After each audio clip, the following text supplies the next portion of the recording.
Okay, so I'll just get right into it. It's been a crazy couple of weeks for you ladies, right? Um, It has. it's been very interesting seeing the film kind of grow from its initial release to kind of where you're at now, where Rob and Jed are going on national media television appearances, and you guys are doing all of these amazing interviews with all of these fantastic publications. What has that been like for you to kind of for for a host to go from this small thing to this kind of very massive British film very quickly? So cool. It's so exciting. Like I think we all knew it was going to be, people were going to talk about it because not a lot was coming out in lockdown, and like it's just run away from what we thought, or what I thought it was going to do. Like, we was on ITV News just now and BBC. Like, it's mad. Radina's gone. The Alan again playing up. Oh, classic Alan. Okay. What has any particular kind of coverage of the film or interview you guys have done has been a highlight so far for you? What's kind of like the one thing that you've seen and you've gone, oh, that's amazing? Ooh. To be honest, I think for me it's the sheer volume. It's like that every sort of hour or so somebody from somewhere is letting us know that they've seen something. There's like, oh, here's an article, oh, there's that news outlet, there's another publication. It's the sheer volume for me that I just find like so exciting. It's so incredible. And also like on Twitter, everyone, all of sort of the horror community on Twitter is just so nice, and that I love that. That's really, being embraced by the horror community is like really cool. That's really special. For me, it was BBC Breakfast. Like, as a British person, you grow up watching that, don't you? Every day when you go to school, and it was like, to see that, it was really weird. Like just now on ITV, Jed waved at the camera, and my mum was sitting there going like that because obviously I don't know, she knows he's not waving at her, but like it's so yes, he is. Weird. I think Rotten Tomatoes as well, being 100% on Rotten Tomatoes with the likes of, Toy Story 1 and 2, Terminator, Singing in the Rain, and then also being, Total Films, one of the best horrors of all time. That's like huge. That like hit me today, even though I'd like read the article 2 days ago. I was like, whoa, and then I like stopped, and then I was like, oh, I'm processing this now. Okay, it's happening here on the street. I think for us it's like every new thing that's happening, it's like, oh my god, oh my god, oh my god, and then, oh my god. It's just, it doesn't stop. It's just everything is incredible. Absolutely. You mentioned the kind of the horror community in Twitter, and all of you ladies, and also Jed and Rob and Jemma, the other writer, you've all been very interactive with the people who are watching the film. Was that something like a deliberate thing, or did it just kind of happen naturally at the beginning, and then obviously things started spiraling, and you were just like, how did that happen? I feel like it was kind of a natural progression, but because we were so like, we weren't expecting this outcome to happen. So when people started tweeting how much they liked the film, your natural reaction is to say thank you and want to be like, oh my God, you watched it, this is amazing. And then it just kept happening and happening and happening. And I think we all just, it's really fun for us to be able to like interact with people and have some banter, from someone across the world, and like hearing from all over the place that people are enjoying the film. I mean, it's really, I love the Twitter stuff, and I wasn't a Twitter user before this. I had maybe sent like a few tweets back in the day, and then all of a sudden I'm like every day on it. I feel like, what do you guys think? I think the initial idea was to basically make a movie with the friends, with your friends, and it was something that Jed and Rob wanted to enjoy themselves, like to make it fun for them. And then it's just like, because we are all friends and because we all collaboratively made this film, I think that's why we're enjoying so much the fact that somebody else likes it, because it was never like, okay, we're gonna make this big Hollywood film and it's gonna be so huge. It was just something that we wanted to do, So I think, yeah, I really enjoy interacting with the people on Twitter and on Instagram and wherever. They're so lovely. It's so lovely. Because one of the things that it does is it makes Host go from being just a film, like a lot of others, and it becomes more of a community, more of a shared experience. And I think that's probably one of the reasons why it's taken off so much, especially in terms of word of mouth, is because of the interaction that you guys have been putting in. So it's been really great to see. Really has. It's like, that's all you want as an actor, right? I mean, for me, like, to have people actually go out of their way to say, I really, really enjoyed that. I know for me, if I do that, it means I've really enjoyed something. And if I've searched up the actors and stuff, I've really enjoyed that movie. So for me, that's like the ultimate yes, you know. Absolutely. And Radina, you mentioned that obviously your friendship group. One of the reasons the film really works is because of the chemistry you guys have together, and that kind of natural, realistic friendship that comes across. Like it's undeniable on the film. Do you think it would be as big as it is now if you weren't friends? If you were just kind of actresses cast in the movie, didn't know each other? Yeah, these girls are. Can I swear? Yeah. Yeah. These girls are fucking talented. Like, if you go and look at any of their body of work, they are so talented. So it's just only, you know, only a credit to anything that they've ever done in the past. It's just now that other people are able to put their eyeballs onto them. So, I mean, I think absolutely, yeah. And also, they're all just incredibly nice Thank people. you, girl. You're welcome. And it's just straight back at you. Thank you. And also, look, they're so nice. We're so bloody nice. So it's like, actually, you know, you put any of these guys on a set and they're just lovely to work with behind the camera and in front of the camera. So yeah, only testament to me. I was gonna say, Daniel, we got pretty lucky that our friends also happen to be incredible actresses as well, and that our friends are also amazing directors and producers and writers. So yes, I do think it still would have been a good quality. But maybe, I don't know how, because the whole process, it was quite challenging to be your own cameraman, sound, you know, everything, to be your own crew. So maybe, I don't know if the process would have been as enjoyable if it was like complete strangers, because the pressure is already big enough to be able to, you know, figure out different things, figure out sound, figure out how to press record on every single piece of device you have on. So the fact that we're friends just made it very easy and with feeling no pressure at all. That's good. 'Cause I was going to ask if you felt any pressure, given kind of how little time you guys had to shoot the film and finish it very quickly, but also, like you said, you had to shoot it yourself, you had to do the sound yourself, some of the special effects you had to do yourself.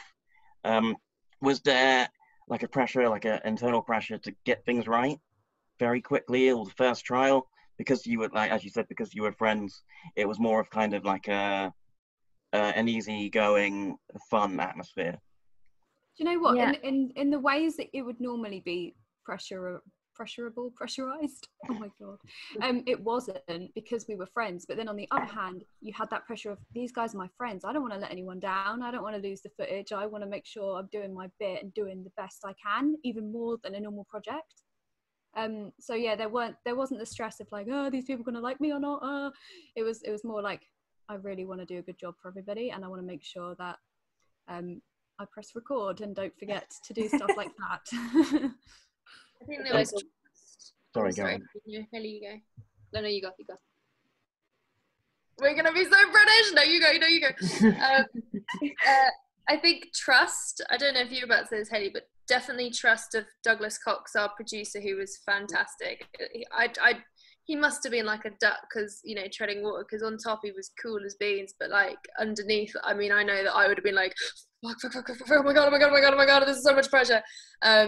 Pressurizing is the best word, by the way. Like, pressurizing, like pasteurizing. And then like having Callum Sample on sound, who did these incredible, like Radina's talked about it before, these incredible videos, like like step by step on how to set everything up. Same with Doug telling us how, like we had like a Zoom chat to go through how every time we would, you know, convert the files and send them over to him. And so there was this lovely level of trust with our team, who were incredibly professional at what they do. So it actually made it really easy, because I think we all were like, 12 weeks is a very short period of time. And then immediately, you know, Doug and Rob was just like, every day was like, okay guys, it's just going to be really easy. And, you know, he'd explain it through to us, even if we weren't sent what we were going to do the day before. And, you know, we have an actors group where we're like, does anyone quite know what scene we're doing tomorrow? Like, even though we didn't have that, when we turned up, and all of us we were like, yeah, we're fine. So when we turned up with Rob, it would just happen, and everyone would feel very, very comfortable about what they were doing. Hayley? I was listening word for word what I was going to say. One of the things that Rob did for you guys was play horror clips before certain takes to kind of, I guess, get you in the right emotional state for what was about to happen. How did you feel about that? Did you think that helped? Yeah, I loved it. I thought it was like a really clever way of kind of bringing us into the moment, because especially because it was so jovial kind of in between takes, I think it was a really good sort of grounding way of bringing us straight back into the sort of reality of what was happening.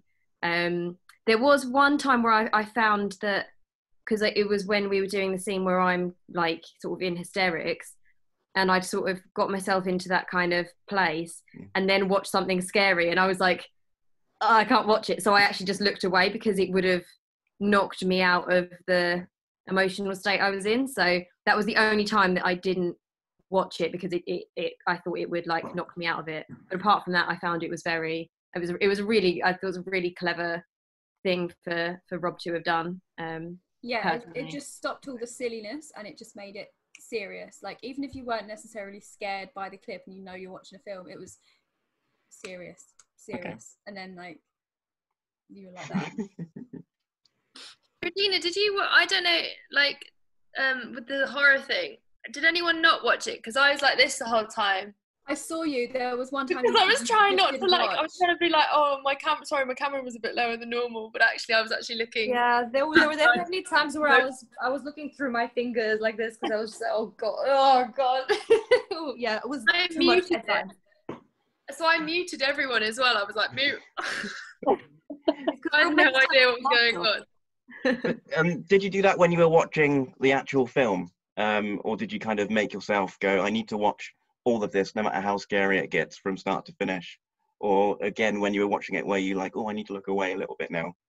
From our actual film? Yes, from Host. Yeah. Oh, fully. I had to watch the whole thing, because most of it we didn't even see while we were filming it. So it was like, ooh, I like Rob in our scriptment, he had redacted all of our deaths, so we didn't know how each other died unless our character was alive for it. And so like I get dragged out the back, and then I don't get to see Emma and Teddy, and I don't know what happens to Jemma until later on. So I was like, yes, here it comes. Now I get to get the good stuff.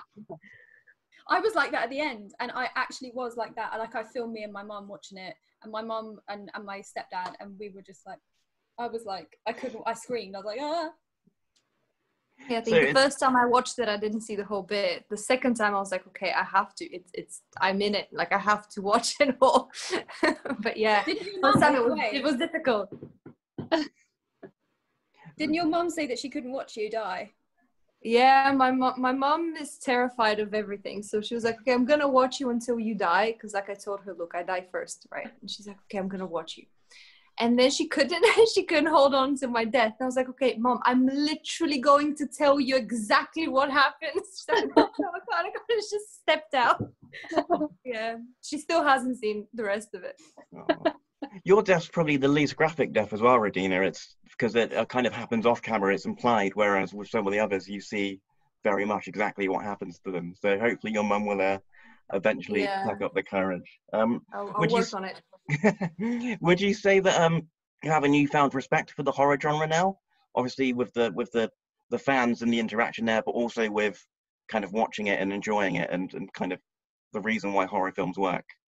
I think we all always have had a respect for horror films, so much so that we're scared of them. So, but I mean, we're educating ourselves very quickly, and the fans are educating us, and you know, Jed and Rob have educated us incredibly well. It's sort of been like a, you know, it's almost like I signed up for like those 2-week courses of University of like horror, but I actually made a film as well in the time being. But there's so much like to horror that I didn't even realize, you know, like the, you know, 70s, 60s, 70s, 80s kitsch horror, like the Rocky Horror Picture Show, Lost Boys, all that kind of genre, and going like way back to, you know, the black and whites, film noir. Like there's like, you know, so much crossover there.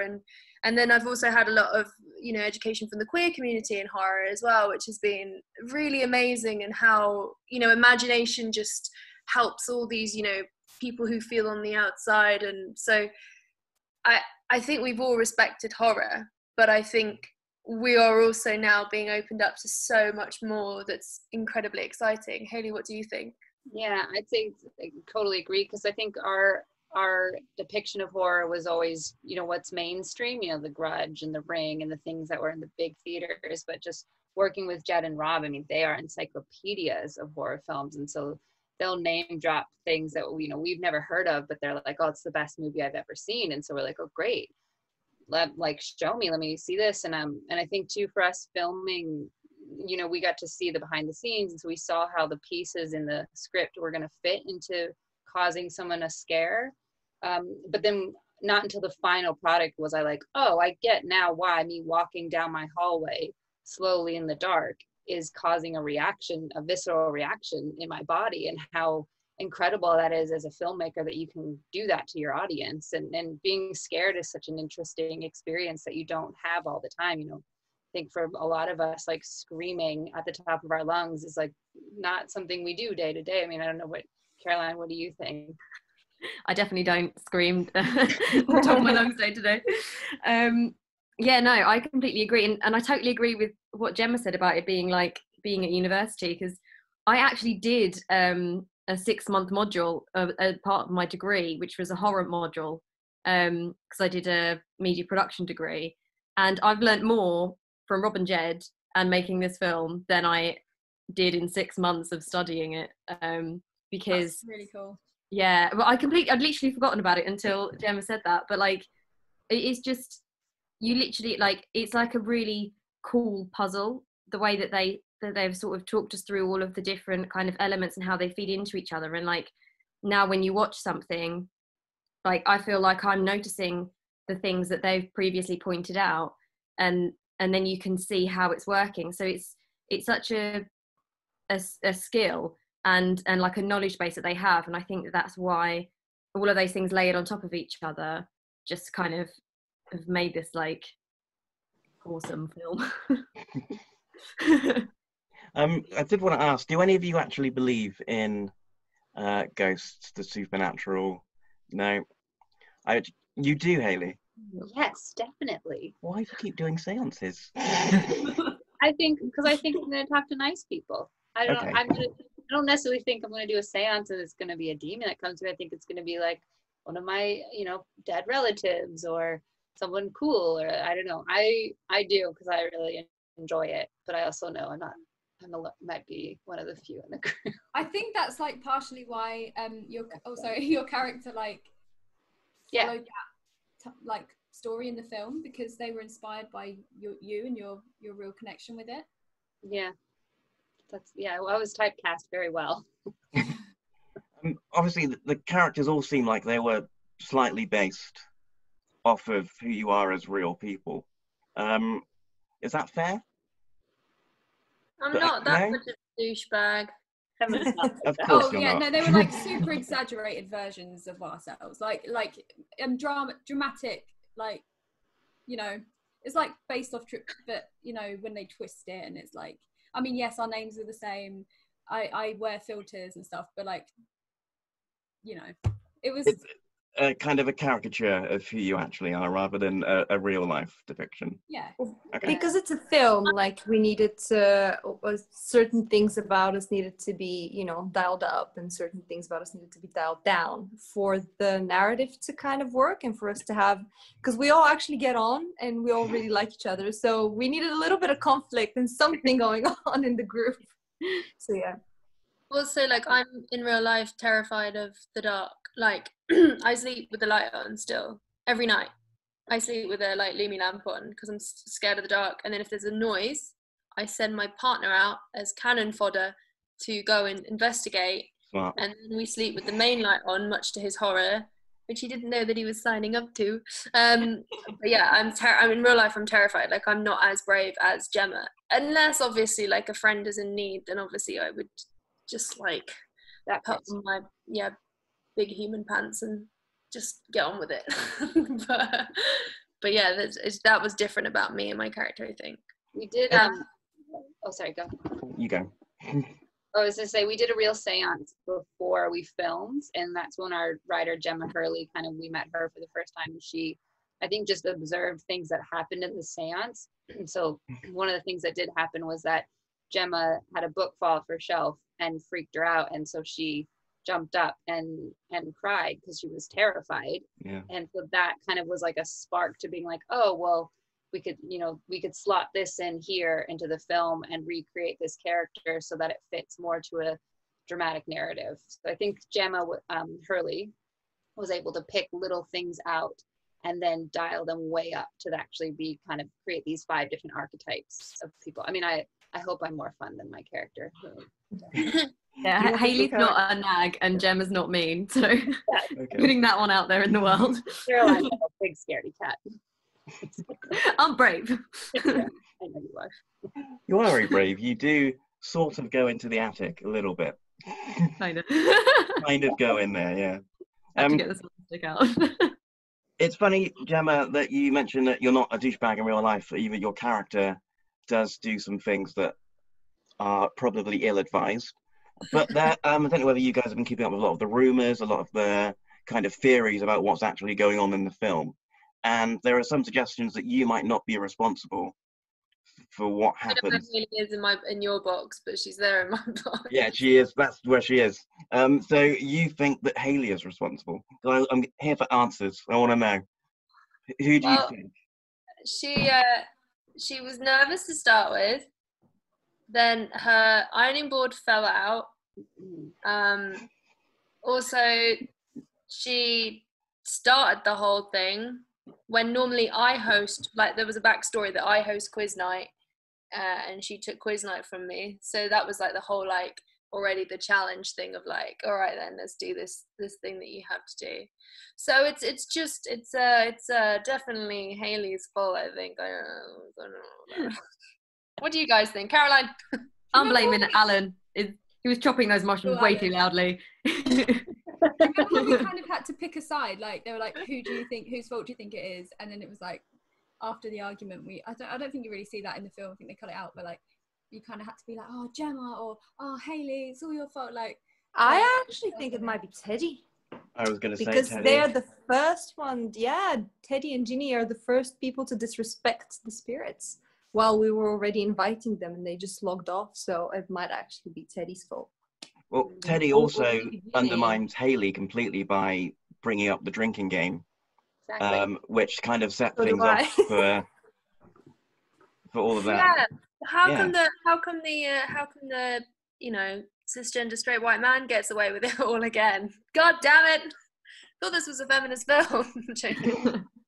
Well, in a way, it kind of does come across like that, because Teddy always has a feel like he's a bit of an outsider. Obviously in part of the group, because he was the only one not originally in the friendship group with you guys, but in the film as well he feels a bit like an outsider, especially when he returns. It feels like he's intruding, like what's happening is between all of you as a group, and he's just kind of forced his way in, which is why he then gets very brutally killed. Poor Teddy. So Rob showed his girlfriend Kate And when he goes, was it he said like, oh, where are you, Fat fat bitches. bitches? And then Kate just goes, I hope he has a really good death.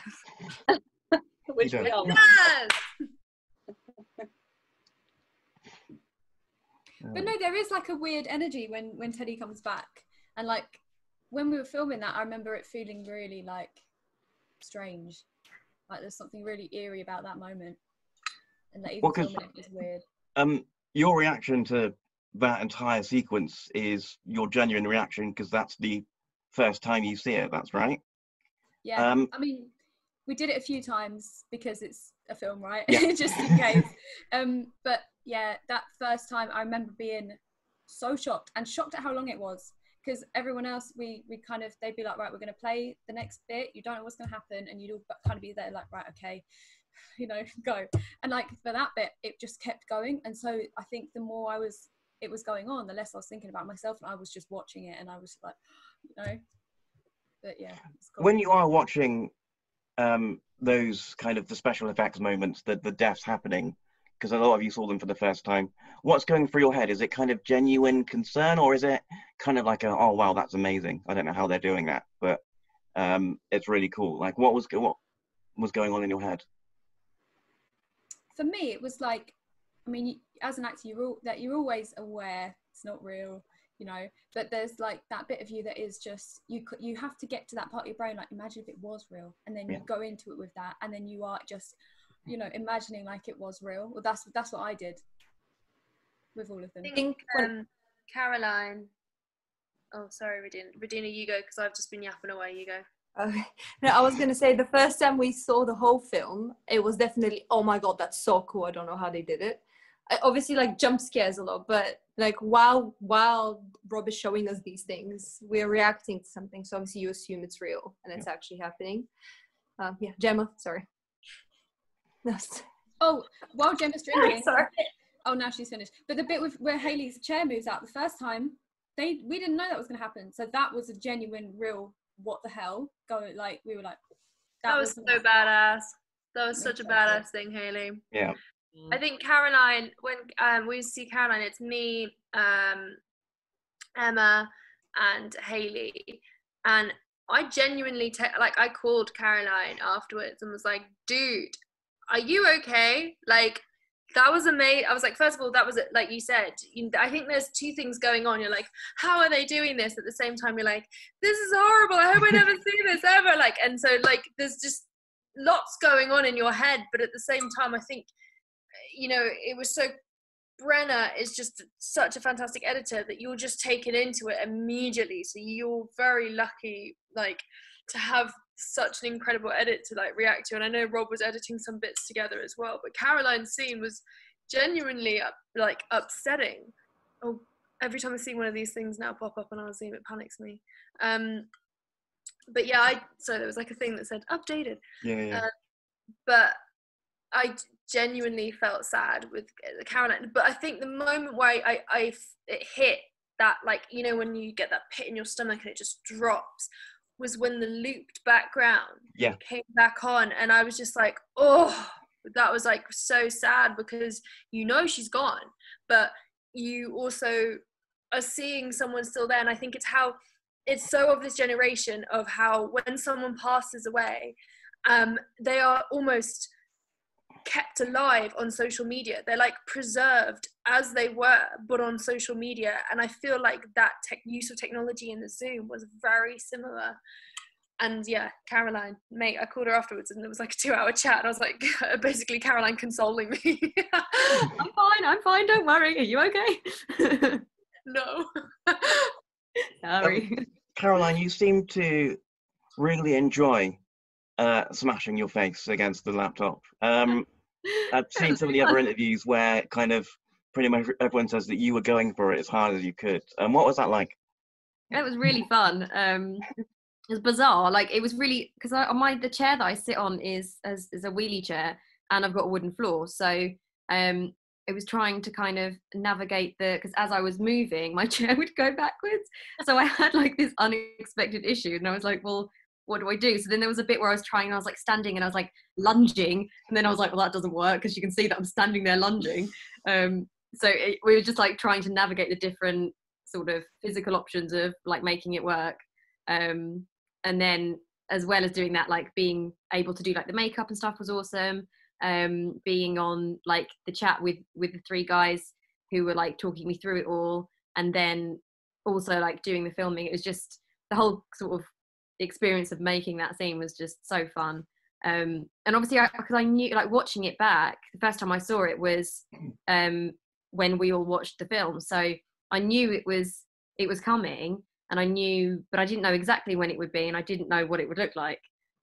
So watching it the first time was like a real kind of mixture of like, holy shit, that looks so awesome, because of the edit, like it just looked amazing, and also like being scared by it, because it shocked me as well, because even though I knew it was coming, I didn't know when, so it got me. But yeah, it was really fun. It was a good one.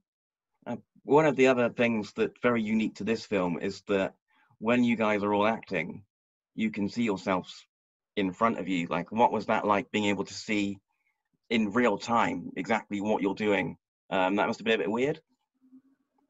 Super weird. Yeah, I mean, I found it difficult at times, and also where the phone was positioned, which was slightly on top of the laptop camera, you could see a frame of yourself, but actually what you see in the film is like, that's why for some of it I'm cut off a bit, because the camera is like, you think your face is in it, but actually it's like, oh no, the other way.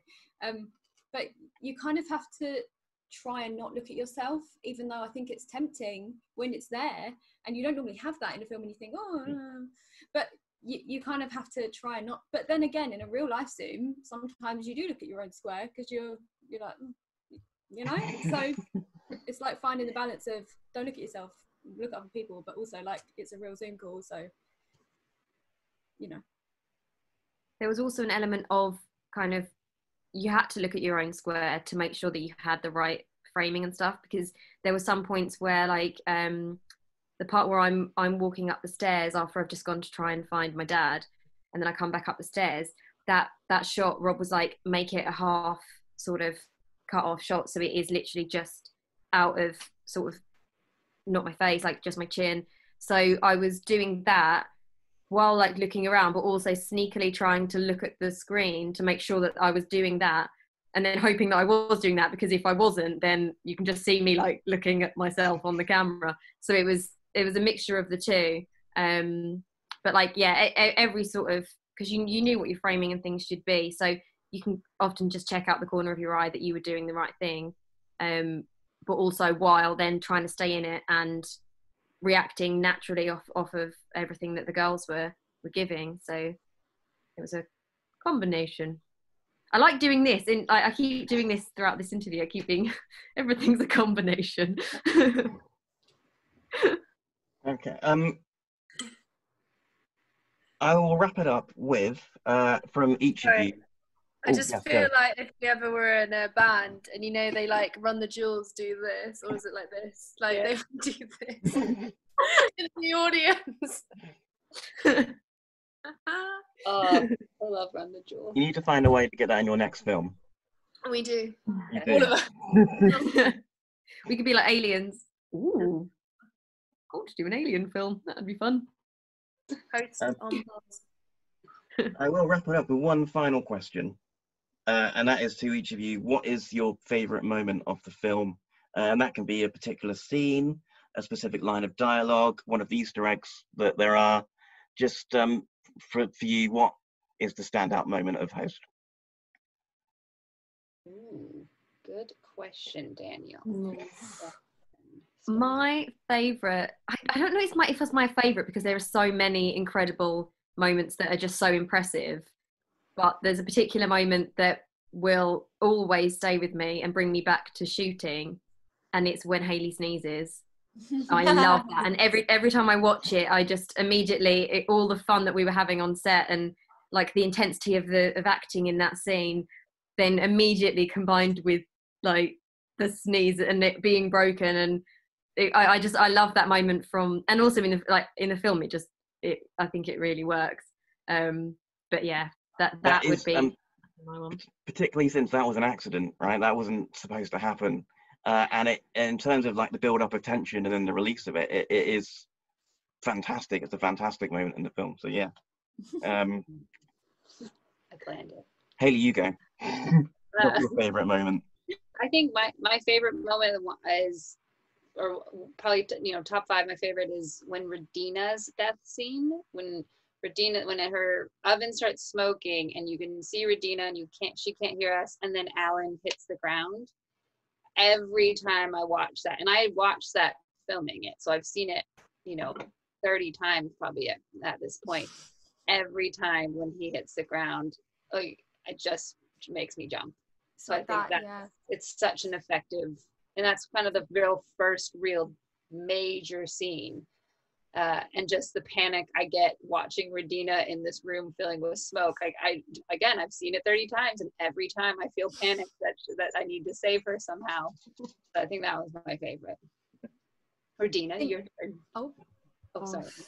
I have two. I have two favorite moments. One is the moment when just before the seance, when we're all 5 of us together, because it's, I don't know, it just feels really warm, and it's right before shit goes down. And it feels like we're genuinely a group of friends, and and then Teddy with the whole astral plane, but it has like a very warm feeling. And the second one is Jeannie's death, when she gets up and then goes down to the pool. That was unbelievable. When I saw it, I was just like, how the hell did you pull that? That was unbelievably cool. So yeah, these are my 2 favorite moments. Mine was the Caroline, the first, because it really just shifts the tone like big time, and it's like, oh, here we go. And every time I watch that bit, but again, all the bits you guys have just said as well, me too, and like the Radina, the Alan bit, like it just gets you. But I think number 1 has got to be Caroline with the first smash. I mean, all of it. Like, don't make us choose. I think all of those are incredible. One thing about Radina, what I love is like Alan's being such a knobsack, and then Radina just doesn't even think twice to check if Alan's alive, and she legs it out the door, which I was like, this is brilliant. But yeah, the sneeze, I think Caroline, the sneeze had the feel of everything, and then Ginny just levitating. I remember Jed saying like, we needed to do something to be like, we are not messing around, and that was the Ginny levitating. So that was really, really cool. But I mean, all of it's really cool, and that's like so rare to watch your own stuff and watch everyone in it and be like, what, how is this happening, and still being like, still wanting to like ask Rob when he has a spare moment to breathe, to be like, how did you guys do that levitation thing? I haven't seen Ginny since the shoot. Is she okay? I also want to say the bit where, Jemma, you get brained by the bottle. Oh yeah. Every time, like, the good one. And Hayley disappearing through the door. Oh, there's so many, Daniel. There's so many. Yeah. The flower feet. I mean, flower feet. The mask. The mask. The filter. Teddy on fire. I mean, Teddy on fire. He was actually on fire. And apparently he couldn't like tip his face, because if it went to the other side then it would actually burn. So he's like going out like this. So funny. So cool. Thank you very much for talking to me, ladies. I really get the impression that Host is not only is it a special film, but it's, for you guys, it's a very special film, because it will always be this kind of visual reminder of this year. And the time that you all made a film together that is the best rated horror film on Rotten Tomatoes, one of the biggest British horror films in the last, however long, probably since Blair Witch. So, yeah, thank you very much for talking to me. And thank you so much. Daniel, for seeing us. Yeah. You're welcome. I can't wait to see what you all do next. So, good luck. Thank you. Thank you for having us. Thank you so much for having us. You're welcome. Thank you very much. Bye-bye. Happy spookies. Happy spookies. Oh yes, happy spookies. I would drink my drink, but a fly landed in it while we were recording. That's got to That's mean why I was like something. waving around a minute ago.